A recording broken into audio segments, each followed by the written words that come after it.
माझं म्हणणं आहे की डिलिमिटेशनचा आणि महिला आरक्षणाचा संबंध काय. माझा आदरणीय माननीय मुख्यमंत्र्यांना एक विनम्र प्रश्न आहे की डिलिमिटेशनचा आणि महिला आरक्षणाचा संबंध काय. काय संबंध मला सांगा ना. तुम्ही एक विधेयक आणलं महिलांना आरक्षणाचं 543 करून टाका, आत्तापर्यंत झालं असतं. मग मला कळलं असतं की माझा मतदारसंघ आरक्षित आहे का नाही, बारामती लोकसभा महिला आरक्षित आहे का नाही, आत्तापर्यंत कळलं असतं ना. डिलिमिटेशनमध्ये तुम्ही का घालताय. तुम्ही 543चा निर्णय तत्कालीन का कोणी थांबवलं या सरकारला. आमची तयारी आहे. आणखीन एक, आम्हाला जेव्हा बोलवण्यात आलं तेव्हा आम्हाला सांगण्यात आलं की 50% सीट्स आम्ही प्रत्येक राज्यात वाढवणार. मग त्याचं काय झालं, ते बिलात का नाही आलं. एवढं तुम्ही सेशन बोलवलं, सेशनच्या आधी अनेक गोष्टी आम्हाला सांगण्यात आल्या, मग त्या का नाही बिलात आल्या. एवढं सेशन बोलवलं, त्याच्या आधी मीटिंग्स घेतल्या सगळ्या विरोधी पक्षाबरोबर. इथे एक वेस्ट एशियामध्ये क्रायसिस चाललंय. तुमच्या सगळ्या चॅनल्सवर रोज दाखवत आहेत की आपल्याच एका बोटीवर अटॅक झाला, आपले लोक जगभरात अडकले, तिथे बॉम्ब फुटतोय.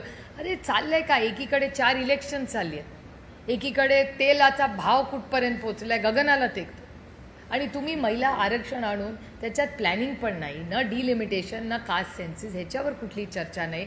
अखिलेश यादवजी जेव्हा ओबीसीची मागणी केली, कुठे उत्तर होतं भारत सरकारकडे.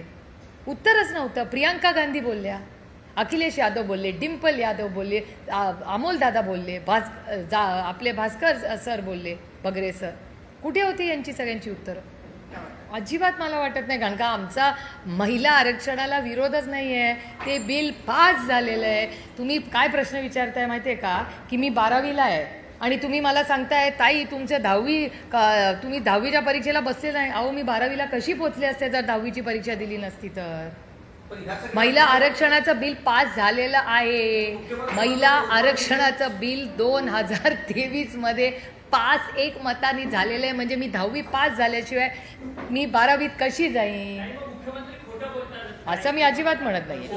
असं मी म्हणत नाही. माझी तयारी आहे. माननीय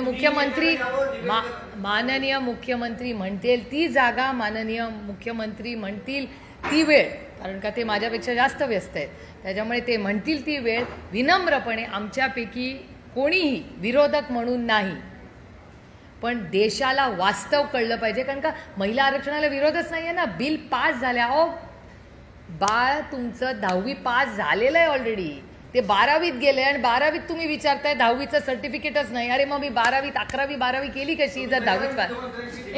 अरे काय विषयच नाही आहे ना. कारण का डिबेटच नाही आहे. जर माननीय मुख्यमंत्री मला म्हणाले तुमचा महिला विरोध आहे, मी म्हणेन अहो आम्हीच एकमताने बिल पास केलं, तुमच्याच सरकारने आमचे आभार मानले बिल पास करताना. जरा डिबेट. ते महिला आरक्षणाचा बिलचा विषयच नाही आहे. विषय फक्त डिलिमिटेशनबद्दल सीमित आहे.